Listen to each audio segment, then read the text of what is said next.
baik. Baiklah, hari ini kita akan mempelajari mata pelajaran Al-Quran Hadis pada bab 5 tentang semangat menuntut ilmu untuk meraih martabat mulia. Apakah sudah ada yang baca bukunya di rumah? Sudah. Oke, berarti sedikit banyaknya kalian sudah tahu apa itu konsep tentang menuntut ilmu. Setelah mempelajari materi hari ini, diharapkan kalian mampu memahami isi kandungan Quran Surah Abasa ayat 1 sampai 10 dan Quran Surah Al-Mujadilah ayat 11 tentang menuntut ilmu. Baiklah, pada pembelajaran kali ini, Ibu mempunyai suatu cara untuk membantu kalian dalam memahami materi ini. Tetapi sebelum itu, mari kita bersama-sama membaca kedua surah yang sudah Ibu paparkan di papan tulis ini ya. Oke, kita mulai ya. Dari Quran Surah Abasa ayat 1 sampai 10. Kalau nggak nampak di papan tulis, buka bukunya halaman 99. Oke, ya. Udah, kita mulai ya. Bismillahirrahmanirrahim.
ayat 1 sampai 10, Abdullah ibnu Ummi Maktum ketika Muhammad Shallallahu Alaihi Wasallam, beberapa ulama mengatakan surah ini turun menyangkut sikap Nabi Muhammad Shallallahu Alaihi Wasallam kepada Abdullah ibnu Ummi Maktum ketika Nabi Muhammad Shallallahu Alaihi Wasallam sedang sibuk menjelaskan Islam kepada tokoh-tokoh musyrikin Mekah.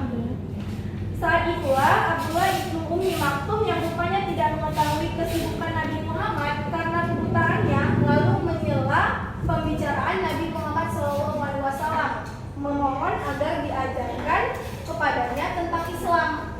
Ini dilakukannya berkali-kali sehingga tidak berkenan di hati Nabi Muhammad SAW. Namun beliau tidak menegur, apalagi menghardiknya. Hanya saja nampak dari air muka beliau berrasa yang tidak senang, maka turunlah ayat di atas untuk menegur beliau. Begitu Aina. Terima kasih Bu. Oke, kita lanjut ya.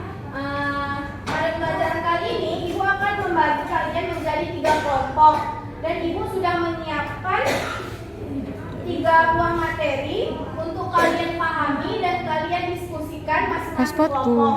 Nanti setiap kelompok harap maju 1 orang untuk perwakilan kelompok dan perwakilan itu akan melakukan kompimpa atau sweep.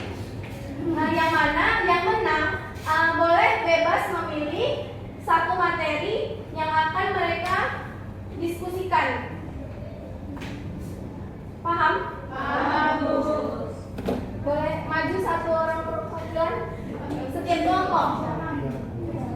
Jadi siapa yang duluan menang, dia boleh pilih duluan. Bu, kelompoknya Bu. Kelompok 1. Pokoknya 3 kelompok. 1, 2, 3.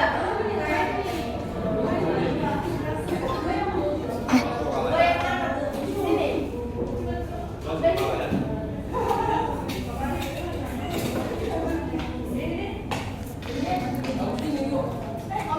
Satu lagi.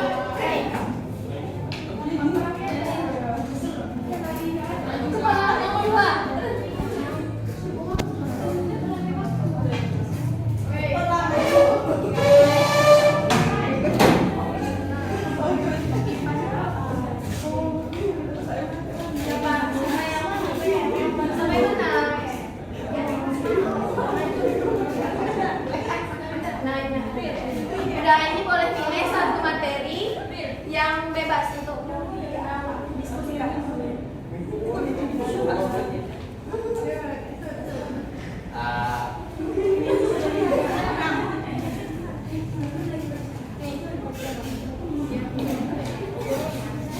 Oke, baik. Setelah nanti kalian pahami materi yang Ibu kasih, silakan tulis ke dalam kertas yang sudah Ibu sediakan dan nantinya setiap perwakilan kelompok diharap maju untuk menjelaskan pemahaman yang sudah kalian tulis. Siapa yang cepat dalam menyelesaikan tugasnya, maka kelompok itu bebas melempar 1 pertanyaan ke kelompok lain untuk diberi ke kelompok lain sebagai hukuman. Siapa yang cepat? Baik, paham semuanya? Oke, Ibu beri waktu 5 menit dalam mengerjakan tugasnya.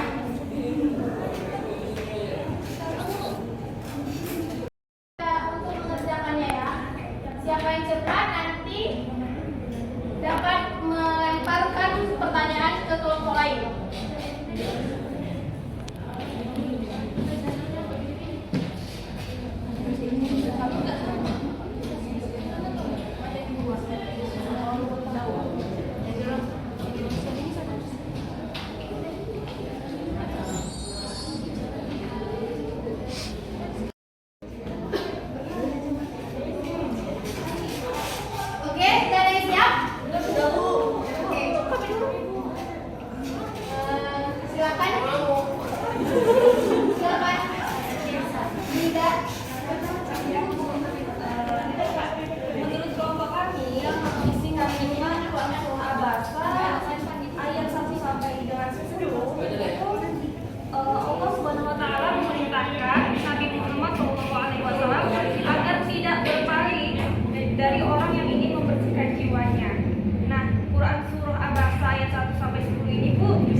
Pin itu pin.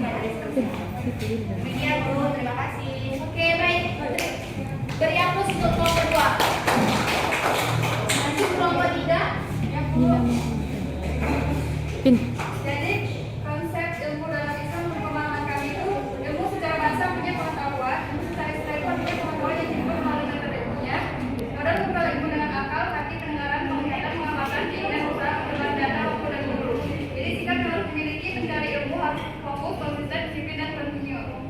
Adapun manfaat memiliki ilmu itu membedakan benar dan salah, meninggikan derajat manusia, harga orang lain, meraih kebahagiaan dunia akhirat sebagai amal jariah, dan menjalani kehidupan. Adapun etika dalam menuntut ilmu itu saling menghormati dan nomor waktunya selalu menjaga suasana yang baik, menjaga persaudaraan, dan mencari rasa bagi yang lebih dalam mendatang, dan yang mengambil tempat di depan bagi orang yang akan mendatang, dan yang menerima yang berhormat. Oke, terima kasih kelompok 3. Beri aplaus untuk kelompok 3. Oke, baik. Berarti yang menang adalah kelompok 1. Karena mereka kelompok 1 yang menang, maka kelompok 1 diperbolehkan untuk melempar satu pertanyaan untuk kelompok 2 atau 3. Sebagai hukuman. Kami mau ngasih pertanyaan ke kelompok 3 Bu. Oke, boleh.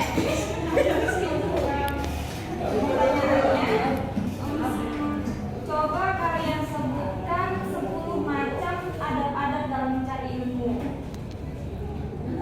Oke, Nathan kelompok 3. Jadi macam-macam adab-adab dalam mencari ilmu itu yang pertama niat yang ikhlas, yang kedua percaya diri yang kuat, yang ketiga itu berhati mulia, yang ketiga memanfaatkan waktu sebaik-baiknya, yang keempat itu memegang teguh syariat Islam. Dan selanjutnya memperhatikan guru ketika guru berbicara dan menerangkan, tidak berbicara dan menjawab ketika guru berbicara, menjauhkan diri dari hal-hal yang tidak bermanfaat, menjadikan makan, minum dan waktu tidur, serta menyibukkan diri dengan ilmu dengan membaca, menghafal, mengulang pelajaran dan aktivitas lainnya. Oke, terima kasih anak-anak. Beri aplaus untuk kita semua. Baik, Ibu rasa hasil diskusi kalian sudah cukup baik, tetapi Ibu akan sedikit menambahkan materinya pada hari ini, yaitu Quran Surah Abasa ayat 1 sampai 10 mengandung beberapa hal tentang etika pengajaran, antara lain sebagai mukmin.